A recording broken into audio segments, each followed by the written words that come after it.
السلام علیکم، کیسے ہیں آپ سبھی لوگ؟ امید ہے خیریت سے ہوں گے۔ جس نے ابھی تک ہمارا چینل سبسکرائب نہیں کیا ان سے گزارش ہے کہ ہمارا چینل سبسکرائب کر دیں۔ شاہویر جیسے ہی وہاں پہنچا، فہد اس کو لے کر فائزہ کے روم میں چل پڑا۔ شاہویر نے جیسے ہی کمرے میں قدم رکھا تو فائزہ کو دیکھا۔ وہ بیک گراؤنڈ سے ٹیک لگا کر بیٹھی تھی۔ اس کو دیکھ کر آنکھوں سے آنسو جاری ہوئے اور روتے ہوئے بولی، بھائی۔ تو شاہویر نے آگے بڑھ کر اس کو گلے سے لگایا اور بولا، مجھے معاف کر دو، میں تمہاری حفاظت نہ کر سکا۔ فائزہ بولی کہ بھائی، اس میں آپ کا کوئی قصور نہیں ہے۔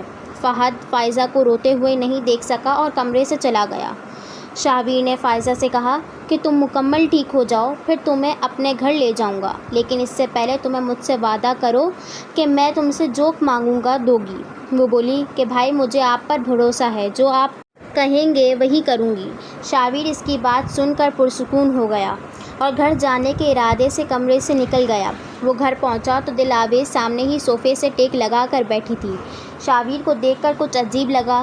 اس نے قریب آ کر دیکھا کہ دل آویز سوئی ہوئی ہے کہ جاگی ہوئی، لیکن جیسے ہی نظر اس کی گود میں ڈائری پر پڑی تو ہونٹ بھینچے اور سارا معاملہ اس کی سمجھ آ گیا تھا۔ شہناز! وہ دھاڑا! اس کی دھاڑ سے دل آویز اچھل کر کھڑی ہوئی۔ اس کی گود سے ڈائری نیچے زمین پر گری، جسے شاہویر نے اٹھایا۔ اتنے میں شہناز آ گئی اور بولی، جی صاحب جی۔ وہ بولا، تمہیں منع کیا تھا نا کہ اسٹڈی میں کوئی نہ جائے، پھر یہ کیوں گئی؟ صاحب جی، مجھے نہیں معلوم بی بی کب گئی۔ دل آویز شہناز سے بولی کہ تم جاؤ، تو وہ چلی گئی۔ دوسری طرف عالم شیرازی نے دل آویز کو ڈھونڈنے کی بہت کوشش کی، لیکن کچھ پتہ نہ چل سکا۔ انہیں اب اپنے سب گناہ یاد آنے لگے، لیکن وہ کہتے ہیں نا کہ اب کیا فائدہ جب چڑیا چگ گئی کھیت۔ اس نے اللہ کی بارگاہ میں سجدے کیے اور اپنے گناہوں کی معافی مانگنے کے ساتھ اپنی بیٹی کی سلامتی کی دعا بھی مانگی تھی۔ دل آویز بھاگ کر شاہویر کے گلے لگ گئی۔ شاہویر حیرت سے اس کو دیکھ رہا تھا۔ ہوش میں آتے ہی اس کو ہٹانا چاہا، جس میں وہ کامیاب نہیں ہو سکا، کیونکہ اس نے شاہویر کو مضبوطی سے تھاما ہوا تھا۔ دل آویز نے خود ہی بولنا شروع کیا کہ تم میرے شاہ ہو، بتایا کیوں نہیں؟ وہ بولا کہ تم تو آتے ہی میرے ساتھ گھل مل گئی تھی نا، جو تمہیں بتاتا۔ تو دل آویز بولی کہ طنز مت کرو، مجھے نہیں پتا تھا کہ تم میرے شاہ ہو۔ اس کے علاوہ کسی کے بارے میں سوچنا بھی گناہ تھا، اس لیے میں نے تم سے مس بہیو کیا، مجھے معاف کر دو پلیز۔ شاہویر نے آرام سے دل آویز کو خود سے پیچھے کی طرف دھکیلا اور بولا، کسی خوش فہمی میں مت رہنا کہ تم سے محبت میں شادی کی ہے وغیرہ وغیرہ۔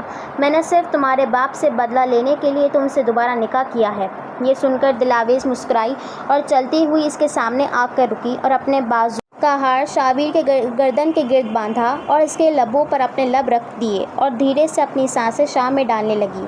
شاہویر کا یہ حال تھا کہ محبوب باہوں میں ہو تو کون کمبخت خود کو روکے۔ اس نے بھی دل آویز کے کمر کے گرد ہاتھ رکھے خود میں بھینچا اور شدت سے اپنی سانسیں اور دل آویز کی سانسوں کا تبادلہ کرنے لگا۔ دل آویز کی بس ہو گئی تھی، مگر وہ اس کو روکنے کی ہمت نہیں رکھتی تھی۔ شاہویر نے اس کو ہوا میں اٹھایا اور چلتا ہوا دیوار سے دل آویز کی کمر لگائی اور اس کے دونوں ہاتھوں کو دیوار سے پن کرنے کے بعد اس کی گردن پر جھک گیا اور جا بجا اپنا لمس چھوڑنے لگا۔ دل آویز یہ مشکل سے برداشت کر رہی تھی۔ اس کا جلا دینے والا لمس اس سے برداشت نہیں ہو رہا تھا، لیکن اس کو روک بھی نہیں سکتی تھی۔